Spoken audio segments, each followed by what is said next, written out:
Hey, this is David Wolinsky, back with another interview from the audio archives of NoDon'tDie.com. This time I'm bringing to you the second half of my Q&A with Harold Pichol, who's a sound designer and music producer for video games based out of Los Angeles. He and I spoke on August 5th, 2016. Just a quick reminder, if you'd like to read more transcripts that I've been doing over the last few years, you can hop on over to NoDon'tDie.com. Over there you'll also see a link to my Patreon where your support helps me continue this independent reporting I've been doing. And now, here's Harold Pichol. I mean, when I see what happens, there are panels at conferences, and in many ways they're preaching to the choir. Like, no one is going to go to one of those panels and say, "Oh, wow, I didn't realize I was being bigoted." Mm-hmm. I don't know if you saw it, but there was a thing with the Coen brothers recently where they were being asked about casting and diversity, and I forget which of the Coen brothers, but they were kind of asking I don't understand why you're asking me this question. He clarified he understood the question about their casting. Right. And I think a lot of times people who get fired up about this stuff, what they don't realize is it's okay to ask the Coen brothers that, but maybe you should be more forceful in asking the people who greenlight the Coen brothers pictures. Right. I look at the game industry, and it's not the people who make the money decisions who are getting harassed. It's sort of you sent me that the Deus Ex thing last night, and it's almost like. I don't know. So you read about it. What do you think? I read about it, but I think it's just that, I think for so many years, decades, game companies have sort of gotten used to being in a position where they don't act or talk like the things they make are culture, or that they make statements. Right. And so, I don't know the nuances of it, because I Googled and I saw a story on Polygon, which relied heavily on tweets. So I don't really want to act like it was a lot of in-depth analysis going on there. Not to knock Polygon, but just so that's where my understanding of this is coming from. But I wonder how long this kind of cutesy, it was a coincidence, we're not actually making a statement here. You don't actually get to do that and call yourself a creative artist. You don't get to call yourself an artist or even a commercial artist if you deny the fact that people are going to interpret the work that you put into it and have their interpretation. Right. So maybe I'm getting fired up, but that's. I think it's patently absurd and childish and goofy. Right. For anyone. Imagine if that person instead was asking the Coen brothers, I think your movie is saying something, and they'd be like, no, it's not. That would never happen, right? That would be so. Yeah, that makes no sense, right? So what do you think? Well, it was so I was. Maybe less just Deus Ex, but more just I don't know if people are circling their wagons or pointing their pitchforks and torches at the right people. That's kind of what I feel. Yeah, I was arguing with my friend on Facebook, who I think was one of the concept artists of that thing, or at least he was on Deus Ex. And so, of course, you disagree with me, but in the end, I was maybe those people who make money decisions are well, look, this Deus Ex is a game targeting white males, in their 20s and 30s, and so they don't really are as connected to Black Lives Matter as black people, and because black people are not our target, we don't really care so much, so we can do whatever we want. And it's that works, right? But this is not what the story is. It's they're not going to say that. They're going to be no, it's a coincidence. No, we just didn't know. They're not going to be blunt. Why not, though? Why not? Yeah, I know, but yeah, that won't happen because then that would be a shitstorm in PR. I would. How would Nintendo Power have written about that? I mean, it's weird to come back to it, but I don't know because, you know, I'll give you an example. Like I interviewed earlier this week someone who wrote Breaking Bad, and she's working on Better Call Saul right now. And it just sort of the off the cuff, like, look, we're going to tell the story we're going to tell. We don't care if people are threatening to, you know, to kill one of our, which I don't know if you follow that, but that is sort of what happened with one of the actors on the show. No, what happened? So do you know Breaking Bad? Are you familiar with that? I watched the 5 seasons a bunch of times. Yeah. So Anna Gunn, who plays Skylar. Oh yeah, right. And she was receiving so much hate. Yeah, right. Yeah, and so that was insane. I mean, I just talked to a writer on that show like 2 days ago for this project, and you know, I asked her about that, and I mean, just sort of her honest reaction, like without much thought. And this is something I feel like no one at a game company will ever say. Is she said like, look, like you can threaten to kill every single one of us and one of our stars every single day, but it's not going to affect the story we're going to tell. Yeah. And she even went one step further and said like she doesn't even think like people who make those kinds of threats are even actually fans. Like they're into something else. Wow, yeah, that would be awesome. Someone saying that in the game industry. Well, imagine if like, you know, this Augs Lives Matter comes out and they take ownership for what they say. Yeah. They take a position on it, and then they say, well, if you don't want to buy it, this isn't for you. Like, it's. I mean, this was kind of the catalyst for me starting this whole project. Is like, we can take out the word Gamergate if you don't want the word Gamergate in this transcript, but just like after just so much vitriol and rage and childish anger that is very intentionally, slipperily stitched into, you know, another circle of a movement trying to impact some sort of positive change.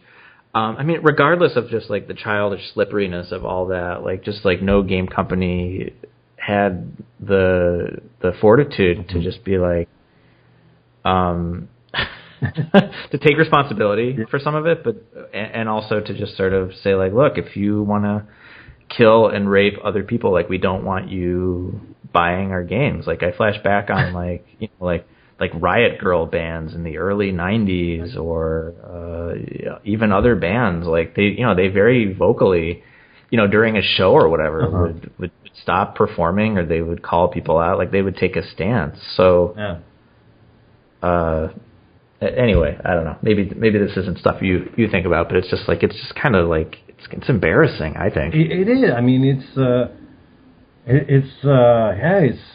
I was saying like I'm disappointed because I'm like, you could change that. You could have done it without saying Augs Life Matter and just kind of there was so many ways to do it in a subtle way and nice way and that pays attention to what's going on in the world.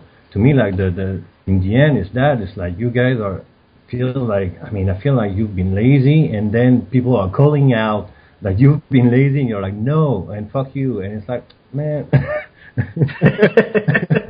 Well, let me ask you this. Let's kind of shift gears, which is like, I feel like the way the nebulous thing that is the game industry is laid out is sort of the expectation is like all the creative boldness and artistic statements, like all that is supposed to be coming from the people with the least money, which is kind of similar to movies, I guess, but talking about like independent developers. I'm curious to hear, like, I'm sure you remember Indie Game, the movie, right? Yeah. How instructional do you think that movie was for sort of how games media has decided to approach and treat independent game developers? Wow.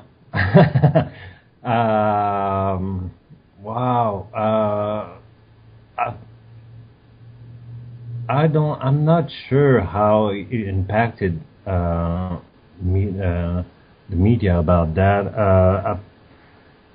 the movie made game developers. I think it was a nice way to show the work that goes on behind the scene. Yeah. But at the same time, made us kind of childish a little bit too.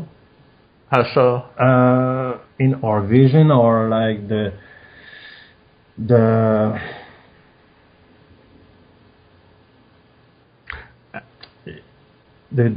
I don't know. I would need to watch it again. Oh yeah, I don't want to. I mean, I'm just thinking out loud. I mean, that's something I've often wondered about, and that was harder to ask. 2012, whenever that came out. But yeah, that was a movie that was it had only white creators creating similar side-scrolling games. Yeah.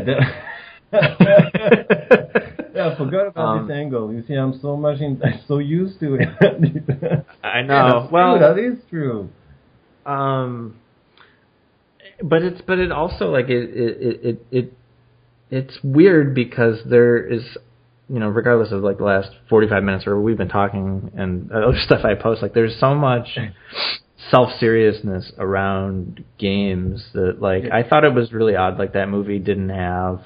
You said you wanted to talk about this anyway, like how boring coding is, but like they didn't really show, people goofing off or people being slap happy and silly and giggly or like finding funny, weird glitches in games. The idea, like, it was almost like an Aaron Sorkin thing, or it was just like the idea was like how high the tension can be and how important what they're working on is. Yeah. And I sort of, I asked the question the way I did because I understand too, like there's a value to the movie in that like it's vindicating for people to see their lifestyle be represented, however narrow or broad it might be. Of course.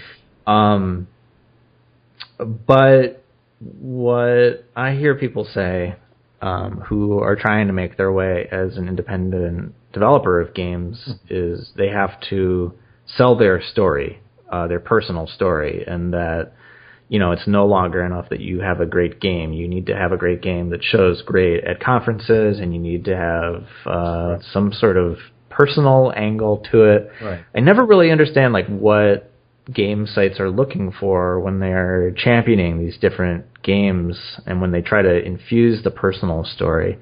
What do you feel they're looking for? What do they mean when they say that that's what they want to hear is the personal story for independent developers? Who is asking the personal story of game developers, like media? Yeah, media. Yes, like I don't. It's I'm way more.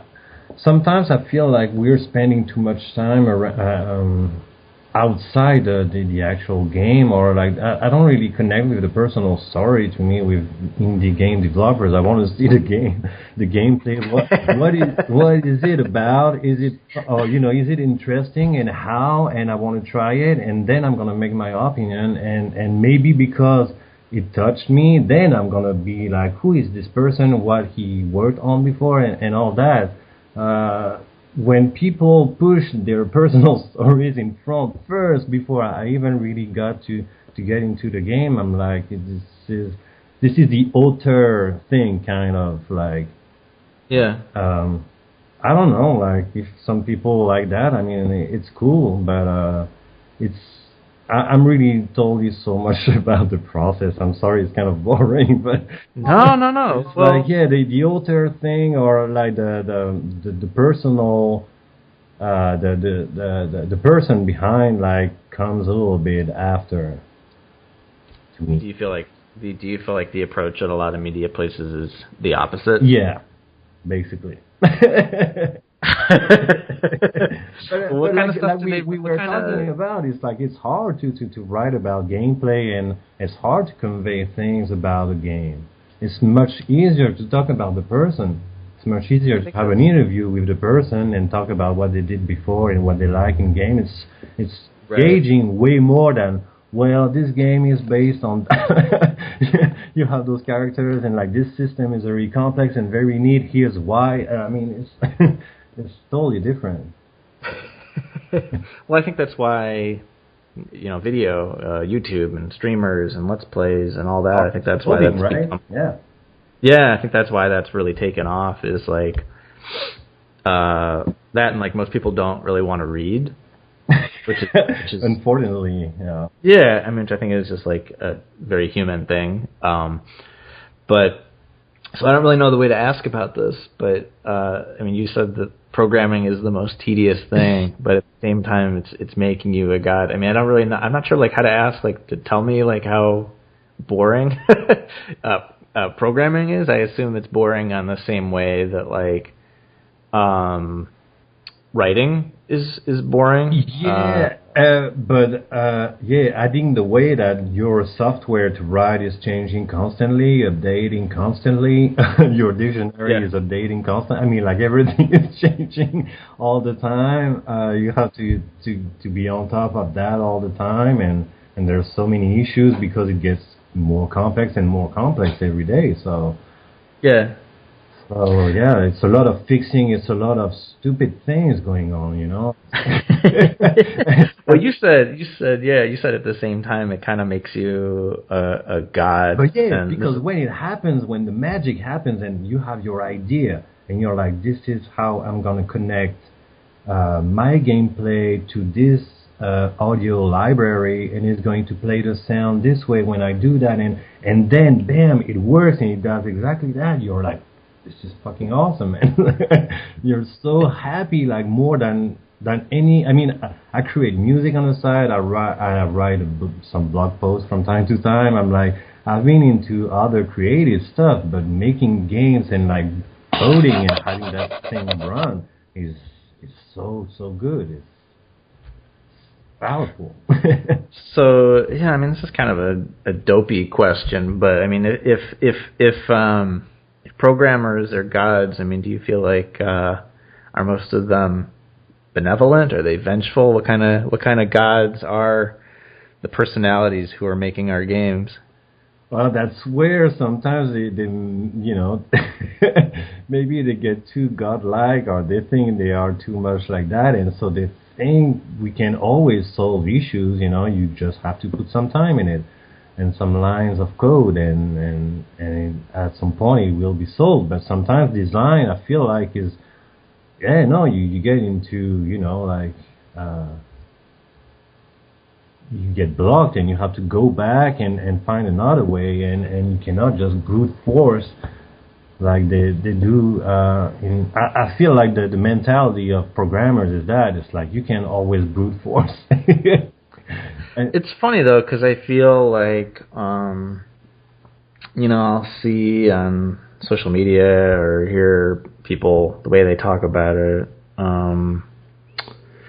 I don't know, it's weird. Like, I have a friend in Silicon Valley who's talked about like her husband works at Facebook, and he has colleagues who they kind of really like how programming is like not this thing that everyone knows, and so they kind of like dropping as much lingo or to make it sound more confusing than it may really be. Like they kind of get off on sort of being elitist about it. I mean, do you ever feel like you see that as well? Yeah, I mean, like yeah, when I was writing about the fact that you make one mistake on one word and your code doesn't compile. Programmers don't talk about that kind of stuff. It's kind of super embarrassing, but it happens all the time. So they'd rather talk about like how they're going to, you know, they're going to hide a little bit the menial tasks like that. But the everyday coding job is a lot of not really fun and really not cool or edgy things at all. So I don't know, they kind of hide behind vocabulary and terms, I guess, to make it cool, you know. Like, I mean, I'm trying to draw a parallel with music, but I guess like sound engineers and people in sound are doing the same too. You know, we're making this stuff up and being like, you know, using words and vocabulary that are. But we are just meaning that we're fading out as a sound file, and there's nothing really special about it. We're doing also basic things too.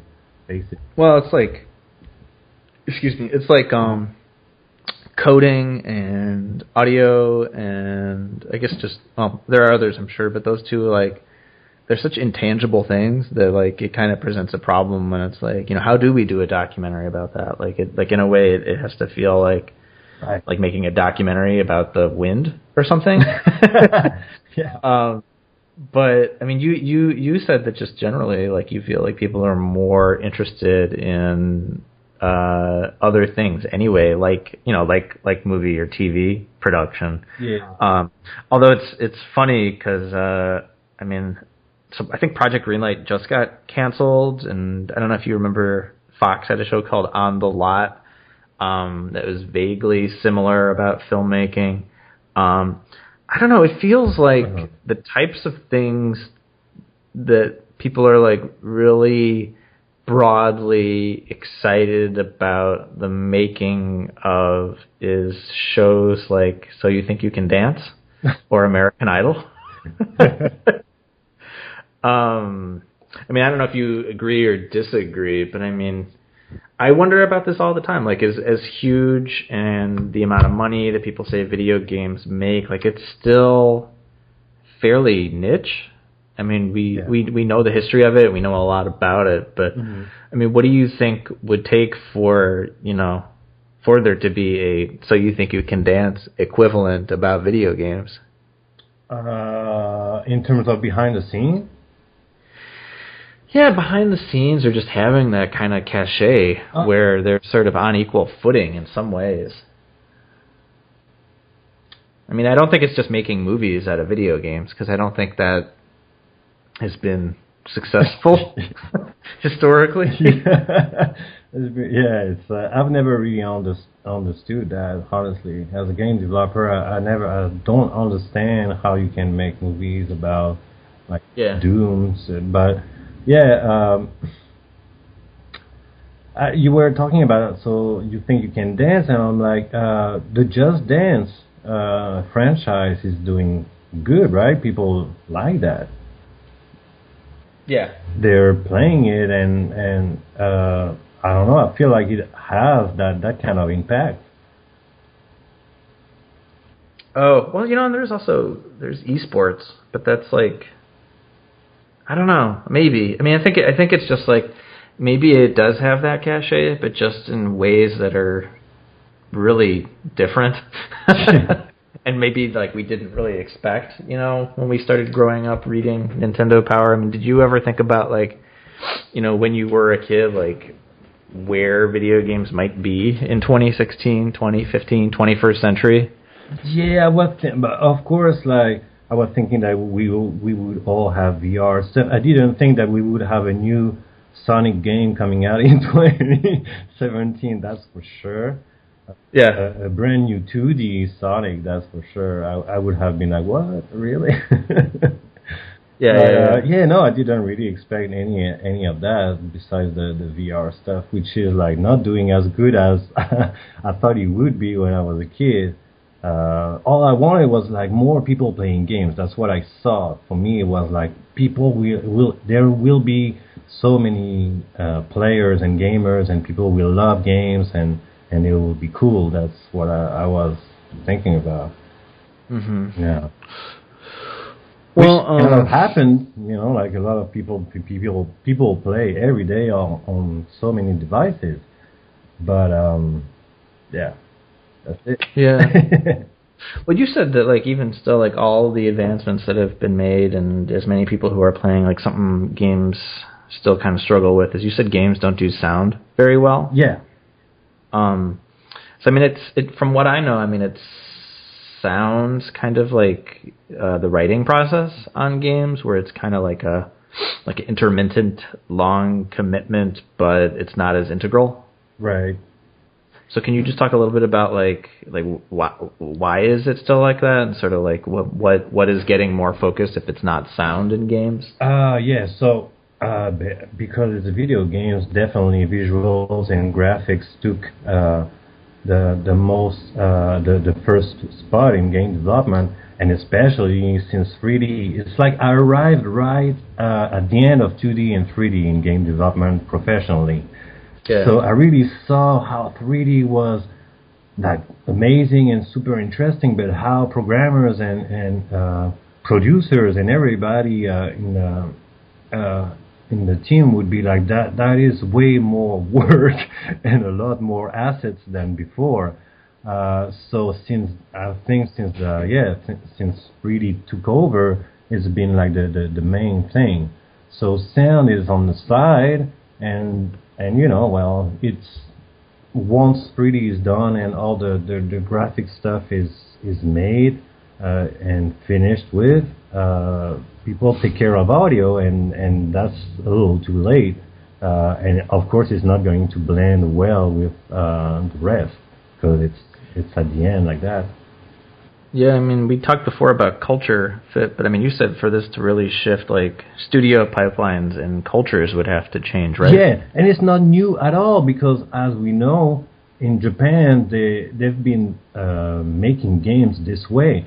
There was like an old PDF about how someone had been in Japan like in the late 90s and was describing how they were making games, the process. And the first thing they would do is bring the 5 designers, including the audio designer, and they would work on the like in one single page of design doc about the game and talk immediately about what you're going to do with audio. I've never seen that ever in the West.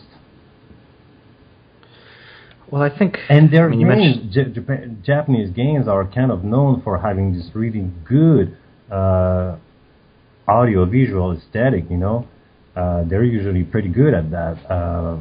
I was playing like some old 90s shoot-em-ups arcade games, and it's like the music starts as pop music in the first level and gets progressively more complex as you progress in the game, and at the end it's like some weird prog rock baroque techno beat with some weird time signature, and it's like you can tell that they worked the graphics and the difficulty of the game and made it match with like a music that that goes with it and that kind of follows that difficulty. All that is a process that you have to go through, and if you don't care about audio and you're like, no, we don't need audio right now, which is kind of right because you fixed your system, your bullet systems in your shoot 'em up or whatever, but you're missing out. I mean, do you feel like, because obviously sound for virtual reality is going to be pretty huge, important. Yeah, I mean, do you feel like, are people doing a better job there, or are you skeptical that VR is going to even take off? Yeah, I think they're not doing a great job at all.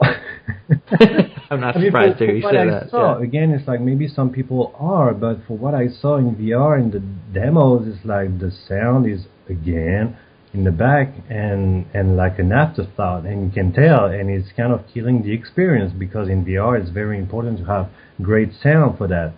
But as you may know, it's like there's all this crazy complex 90 frame per second per eye thing going on, and you have to fill that in with 3D, and it's complex as hell, and all the tracking movement and again sound is an afterthought because they're spending all the brain power on those big issues, which are big issues, but it's a whole. It's like if you don't, you have to realize that it's a whole.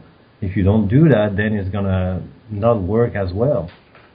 I mean, if filmmakers know that very well. It's like, again, like to come back to that, it's like the mix of audio and visuals has to be strong and not just put on top of each other with like some blue and there you go. It's like yeah, it's funny because you look at what is being done in virtual reality, regardless of whatever it is, games or anything else, but especially in games. I mean, the way I explain it to people who don't follow games is that it's kind of like like the old Nickelodeon of like the train Right. coming at you. Right. Like even though it may look visually impressive, like it's still at that point.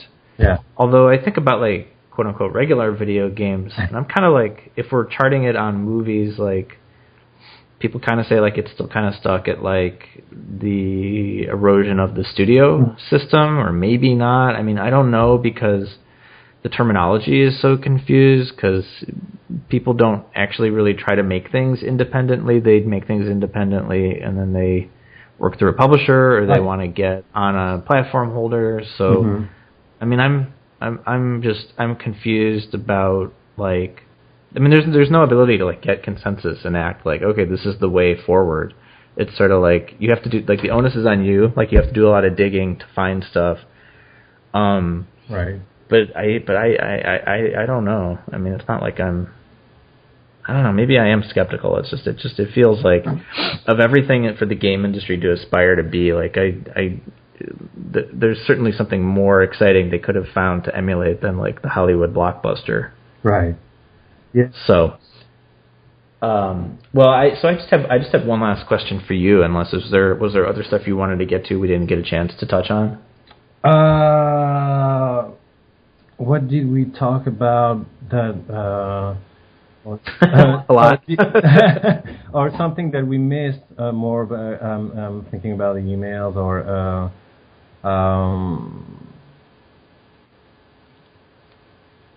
well, I mean, I don't know if I mentioned this before, but yeah, like when I send you a transcript, which you can look over, you don't have to. Like I extend that mainly because of people working in the game industry who are a little more diplomatic about what they're on the record saying.